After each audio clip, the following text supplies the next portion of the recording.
Há muito que se dizer sobre a Guerra de Troia. As fontes que temos à nossa disposição são poucas. Temos a Ilíada, atribuída a Homero, não se tem certeza se existiu uma pessoa chamada Homero, se é uma construção coletiva. Há uma série de hinos e uma série de trabalhos atribuídos a Homero. Os mais importantes são a Ilíada, que narra um período muito curto do último ano da Guerra de Troia, do 10º ano da Guerra de Troia, e a Odisseia, que narra, logo ao final da guerra, a volta de Odisseu, que os romanos chamavam de Ulisses, de Troia para Ítaca. Então, dos gregos, basicamente essas duas obras atribuídas a Homero, a Ilíada, que narra só um período do 10º ano da guerra, e a Odisseia, que narra a volta de Odisseu para Ítaca. E enquanto ele volta, ele vai se lembrando de algumas coisas que aconteceram durante a guerra. Há essa fonte. E a fonte mais rica é a Eneida, de Virgílio. Esse viveu no tempo de Otávio Augusto, né? O primeiro imperador romano que teve o cuidado de atribuir-se a si mesmo o nome de Princeps, primeiro cidadão, né? De onde derivamos a palavra príncipe. Virgílio, portanto, ele acabou sendo comissionado por Augusto a compor uma grande epopeia acerca do surgimento dos romanos, mais ou menos nos mesmos parâmetros que os gregos tinham em suas tradições. Muito bem, nós sabemos que a Guerra de Troia foi um fato concreto que existiu.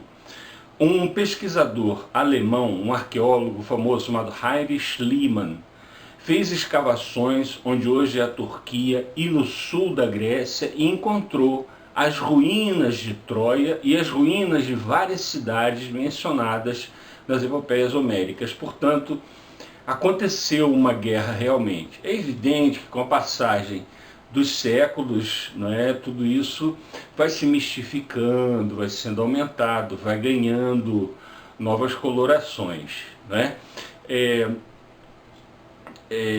Outra fonte, agora que eu preciso mencionar, é a Elizabeth Vandiver. Ela é professora da Universidade de Maryland e eu ganhei de um amigo uma série de cursos acerca da mitologia clássica, acerca da Ilíada, acerca da Odisseia, acerca da Eneida, e me baseio nas aulas dela para elaborar esse trabalho. Muito bem. Comecemos pelo casamento de Peleu e Tétis. Tétis era uma deusa do mar, uma Nereida, né? Zeus recebeu um oráculo, uma profecia, dizendo que Tétis teria um filho que seria maior que o próprio pai. Zeus considerou isso muito sério, porque ele foi maior do que o próprio pai e o depois, Cronos, né? Ele castrou Cronos e se tornou o rei dos deuses.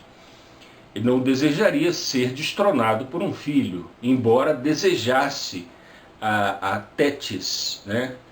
Zeus era um homem com uma capacidade de paixão enorme, muitas vezes nele insuflada por Afrodite, né? a deusa da paixão sexual, do desejo, né? Enfim, Zeus decide que Tétis deve se casar e escolhe o mortal Peleu para ser o marido dela.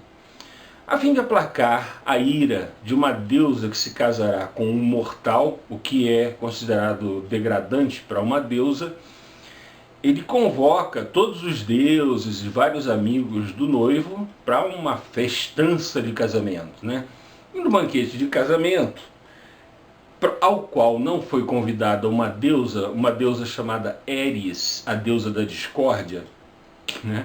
É até interessante, quem convidaria a discórdia para o seu casamento? Só que ela fica zangada com isso, né? E cria a cisânia no casamento. No momento em que estão todos se banqueteando com o casamento de Peleu e Tétis, Eris joga uma maçã de ouro com a inscrição Tecaliste, a mais bela, bem no meio de 3 deusas. Hera, a rainha dos deuses, esposa de Zeus; Afrodite, a deusa do desejo, da paixão sexual; e Atena, a deusa da sabedoria e da vitória nas guerras, né? A maçã cai no meio das 3, Tecaliste. Cada uma das 3 imediatamente já começa a dizer: olha que legal, um presente para mim e tal. E vão a Zeus saber qual das 3 era a mais bela. E Zeus: eu tô fora. Como é que ele vai escolher um lance desses? Ele vai ter problemas. Ele nomeia, designa um mortal para escolher. E o mortal escolhido é Paris. Paris é filho de Príamo, rei de Troia. Paris é o filho caçula de Príamo, rei de Troia. E ele tem de escolher entre Hera, Atena e Afrodite qual das 3 deusas é a mais bela. Elas não ficam satisfeitas só em desfilar diante dele para que ele escolha qual é a mais bela. Não. Elas tentam suborná-lo. Hera diz ao Paris: se você disser que sou eu a mais bela, eu te dou poder sobre coisas e pessoas por toda a sua vida, que será bem longa. Atena diz: se você disser que eu sou a mais bela, eu te darei sabedoria imorredora, glória e vitória em todos os seus combates ao longo de toda a sua vida. Afrodite, por sua vez, diz ao Paris: se você disser que eu sou a mais bela, eu darei a você como esposa a mais linda das mulheres, a mais linda das mortais. Embora todos os valores gregos apontassem na direção da glória, da honra, Paris contraria isso e escolhe a mais linda das mortais. Só que a mais linda das mortais é Helena. A Helena já era casada com Menelau. Ela era filha de Zeus com uma mortal, portanto a Helena era uma semideusa também. Helena é filha de Zeus com uma mortal e é escolhida por Afrodite para que Paris a sequestre e fique com ela. Paris será responsabilizado pelo ato. Não é o fato de haver sido uma ordem de um deus ou de uma deusa que deixa o cumpridor dessa ordem, enfim, infenso à punição, né, às consequências dos seus atos. Então ele tem de arcar com as consequências. E são consequências bastante sérias que nós vamos ver logo a seguir. Uma coisa importante a ressaltar é que do casamento de Peleu e Tétis nasceu Aquiles. Aquiles, portanto, é um semideus do período heróico, né?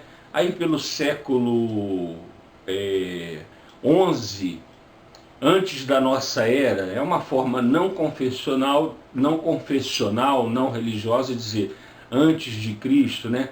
Então, 11 séculos antes da nossa era, 1180 por aí, né? Aquiles era a era dos heróis, e Aquiles foi um grande herói que primava e prestigiava 2 coisas fundamentais para todo o imaginário grego daquele tempo: time, honra, respeito. 2 coisas que inclusive estão voltando à moda no Brasil contemporâneo, que é muito bom. Time, no sentido de honra, respeito. Respeito ao combatente, respeito ao intelectual, honra, as honras devidas às pessoas pelas suas conquistas. E kleos. Kleos é glória, né? Fama imorredora. Uma coisa muito importante numa sociedade como a grega clássica, que era pré-literária, ainda não havia desenvolvido a escrita, né? Muito bem, falamos agora de Paris. Paris consegue hospedar-se no palácio de Menelau, em Esparta, e rapta Helena, levando-a embora para Troia.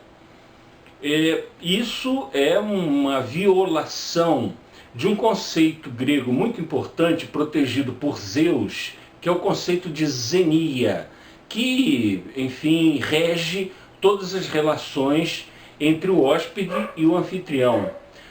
Não há como ferir mais profundamente a relação entre o hóspede e o anfitrião que sequestrar, que raptar a esposa do anfitrião, né? E Paris sequestra Helena e leva embora para Troia. Menelau imediatamente vai até seu irmão Agamenon, que estava construindo uma grande aliança entre os reis das cidades-estado ao redor de Atenas, em toda a Micenas, né, na civilização micênica, antes do surgimento da civilização ateniense e espartana, que estudaremos mais adiante. Estamos aqui, por enquanto, falando aí no ano 1180, por aí, antes da nossa era, né, enfatizando bem isso. Então a civilização micênica, né, preponderava na Grécia, e Agamenon começa a formar uma aliança entre os reis. Menelau vai até ele e pede socorro para que vingue a honra, a glória perdida pelos espartanos com o rapto de Helena. Forma-se, então, uma grande esquadra de navios que estão prestes a velejar para Troia e não venta, não sopra um vento favorável. Agamenon, depois de esperar mais de um mês, ele chama o seu profeta Calcas e pergunta a ele: escuta, o que está acontecendo? O que eu posso fazer para que os deuses me deem um vento favorável? Calcas diz uma coisa muito terrível. Ártemis viu duas águias destroçarem uma coelha grávida e por causa disso ela está zangada. Para aplacar a ira de Ártemis, você tem que sacrificar a sua filha Ifigênia, de aí em torno de 3 anos de idade. Com um coração pequenininho, mas, enfim, determinado a ir a Troia e já se transformando no homem violento e feroz que era necessário nessa guerra, ele sacrifica Ifigênia, a sua filha. Imediatamente sopra um vento favorável e os navios velejam até Troia, né? Ao chegar lá, os mirmidões, liderados por Aquiles, lideram o combate, seguidos por Io, né?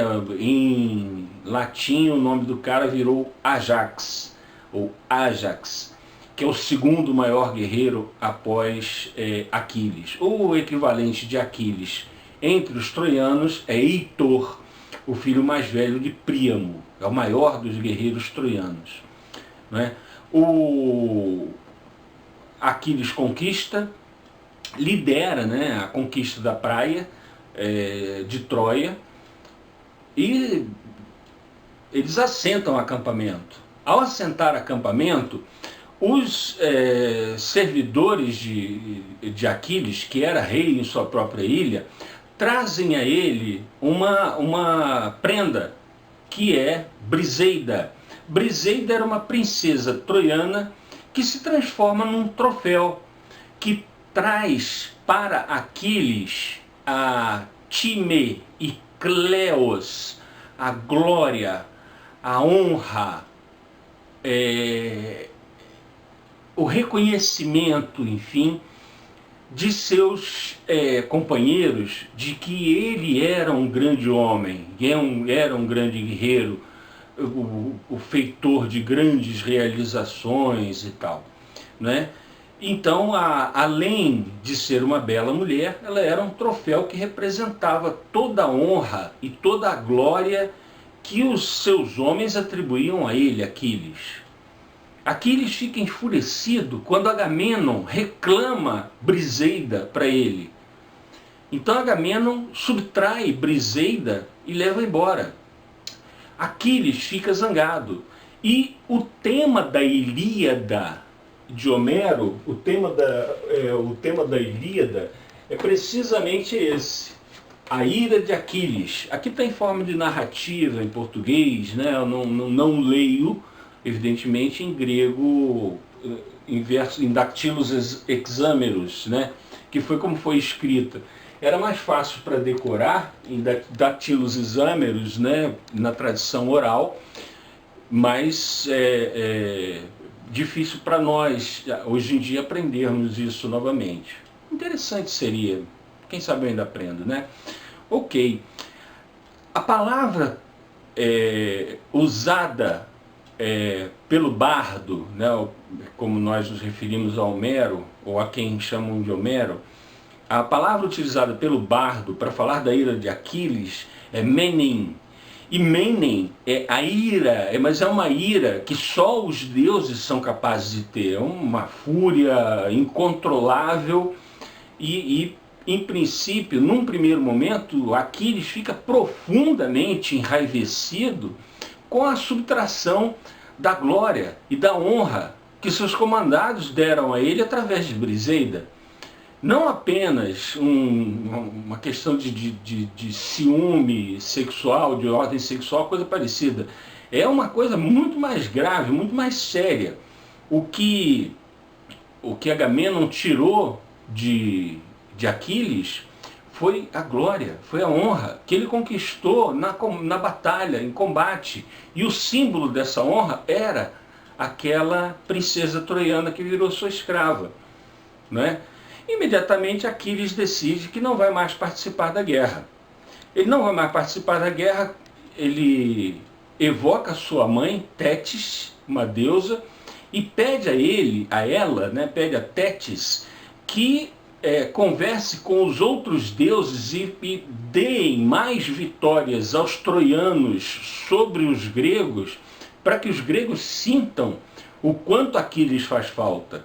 E isso é feito. E nesse momento, o príncipe Heitor, filho de Príamo, rei de Troia, o príncipe Heitor tem grandes vitórias.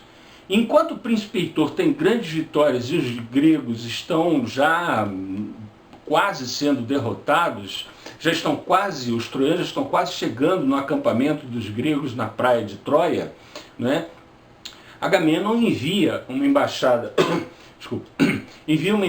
a Aquiles com 3 homens que vão a ele e apresentam uma série de argumentos e prebendas. Prometem, enfim, uma grande riqueza. Agamenon promete casar Aquiles com uma de suas filhas, permitir que Aquiles tenha primazia na escolha do que será saqueado quando eles entrarem em Troia, e promete a Aquiles devolver Briseida intocada, né? Para que Aquiles volte a guerrear. Aquiles, a essa altura do campeonato, já está pelas tamancas, já pensando em voltar para casa. Ele diz: de que me serve a Time e Cleos, que o capricho de um comandante pode subtrair assim num momento qualquer? Então ele já está colocando em questão aqueles valores gregos que ele aprendeu na infância, né? O Io, que é o grande guerreiro, grande admirador também de Aquiles, acaba convencendo Aquiles que Time e Cleos são coisas muito maiores. É evidente que ela depende do reconhecimento público, não é uma coisa assim, eu sei quem eu sou. Isso não existe para o grego. O grego não existe isolado, o ser humano não existe isolado. Depois da Idade Média que começou a haver essa questão do surgimento do indivíduo, mas isso é assunto para uma outra conversa. Para o grego, o importante é o reconhecimento, é a glória mesmo, né? E se isso pode ser subtraído, de que adianta continuar no combate? De toda maneira, Io consegue convencer Aquiles de que ele deve voltar ao combate. Aquiles cede, mas num limite. Ele diz: olha, quando os troianos chegarem ao nosso acampamento, eu volto ao combate. Antes disso, eu estou de pirraça, não volto a combater, porque eu fui ferido na minha honra e na minha glória pelo comandante deste exército, pelo Agamemnon, pelo comandante dessa aliança. Então eu dizia que o Aquiles decide voltar a lutar somente quando os troianos tiverem chegado até o acampamento dos gregos, já tiver nas últimas, né? Chegar assim, aquele momento em que sem ele seria impossível lutar.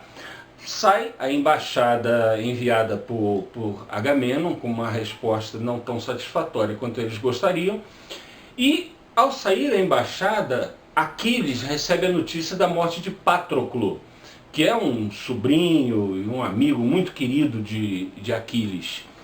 Patroclo pegou, vestiu a armadura de Aquiles e foi com os mirmidões lutar contra os troianos, sem a ordem, sem autorização e sem o conhecimento de Aquiles, né? Acontece que Heitor imagina, ao ver um cidadão envergando a armadura e o capacete de Aquiles, ele imagina que está lutando contra Aquiles e mata Patroclo, né? Patroclo morre, portanto, em combate pelas mãos de Heitor, e Aquiles fica mais enfurecido ainda. Vai imediatamente até os portões de Troia, na sua biga, chama Heitor para um combate singular. Heitor, já imaginando que o desfecho daquela luta pode não ser tão bom, a fama de grande guerreiro de Aquiles é espetacular, Heitor era um ótimo guerreiro, mas sei lá. Então ele diz assim: antes de começarmos a lutar, vamos combinar. Aquele que vencer dará as honras fúnebres ao derrotado. Aquiles recusa, diz assim: não há acordo entre nós, né? Não quero acordo. E começam a lutar. Aquiles derrota Heitor num combate bastante dramático, derrota, mata Heitor, amarra pelos pés na sua biga e o conduz pelas areias de Troia, desde as muralhas da cidade até o acampamento dos gregos, fica uma distância enorme. Pendura o cadáver de Heitor de ponta cabeça e fica naquela situação. Para os gregos, alguém que fosse morto nessas circunstâncias e não tivesse as honras fúnebres, né, não fosse colocado nele a moeda a que ele deveria entregar ao barqueiro Caronte, que atravessaria com a sua suque, né, sua alma, né, para o reino dos mortos, enquanto se ele não tem aquela moeda, não é incinerado, ele fica vagando num limbo, cego e desmemoriado. Então é uma coisa monstruosa, né? O castigo que Aquiles imagina estar cometendo contra Heitor. O rei Príamo consegue se infiltrar no acampamento dos gregos e suplica pelo cadáver do filho. E comove Aquiles. Aquiles acaba cedendo. Diz assim: poxa, você é um rei muito mais honrado do que o homem que comanda esse exército que veio para cá.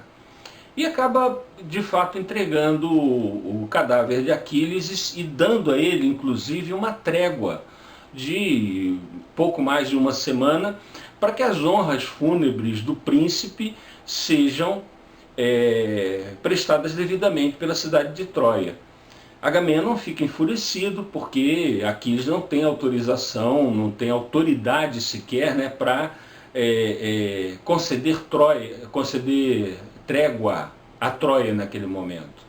Bom, após o funeral de Heitor, os combates são retomados de maneira furiosa e Aquiles já participa. E nesse momento, Paris, aquele mesmo Paris que raptou Helena, ele mata Aquiles a flechadas, né? Não é uma morte honrosa, a morte de Aquiles. Uma morte honrosa é aquela homem a homem, né? Num combate singular. Ser morto à distância por flechas não é uma morte muito honrada, mas é assim que Aquiles morre, né? Ele morre antes de concluir, né, a conquista de Troia. O restante da história nós ficamos sabendo através do Virgílio, da Eneida. Virgílio nos conta a história do saque de Troia, de como foi brutal, das atrocidades cometidas e tal. Segundo Virgílio, Odisseu assim um contraponto a Aquiles. Enquanto Aquiles é um guerreiro honrado, sincero, forte, né? Odisseu é dissimulado, traiçoeiro, covarde, cheio de artimanhas, tal, e bola um estratagema. Segundo esse estratagema, ele faz chegar aos troianos o rumor de que o deus Apolo, aí cabe um parêntese, né? Apolo era o deus protetor de Troia e era também aquele que falava pelo oráculo de Delfos. Então é o deus da profecia, é o deus da saúde, das doenças e da morte súbita, né? Se uma pessoa morre, sei lá, por um derrame, uma coisa qualquer, uma parada cardíaca, se diz que foi Apolo que o matou com uma das suas flechas invisíveis, né? Então, Odisseu, que os romanos chamarão de Ulisses, faz chegar aos troianos a informação de que uma pestilência tomou conta dos gregos e que eles resolveram voltar para casa, particularmente após a morte de Aquiles, seu principal guerreiro, seu maior herói, não é? Então, ele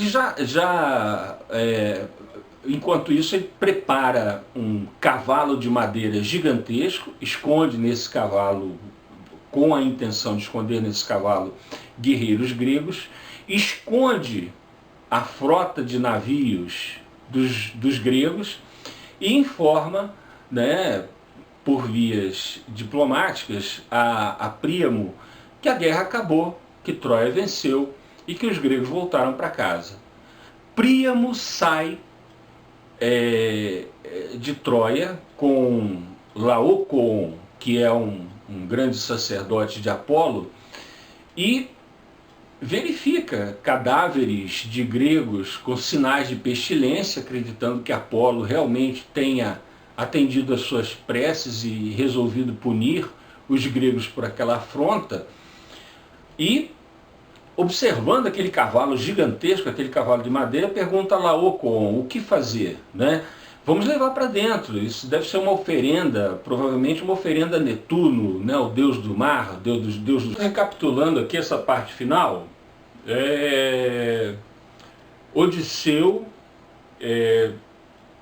prepara o estratagema do cavalo de Troia, né, esse cavalo de madeira, grávido de soldados gregos, com a frota grega escondida num local próximo, né?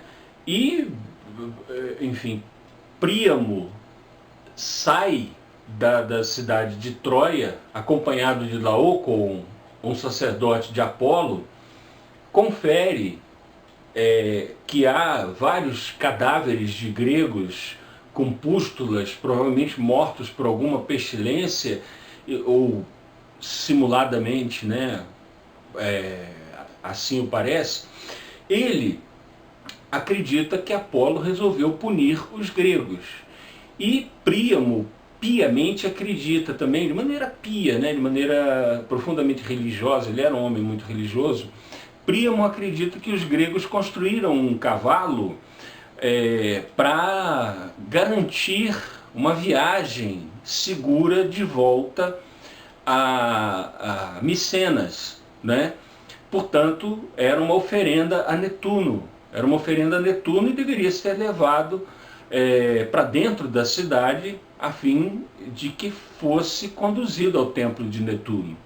Pois bem, Laocoon, um pouco mais esperto, diz o que nos chegou através de Virgílio.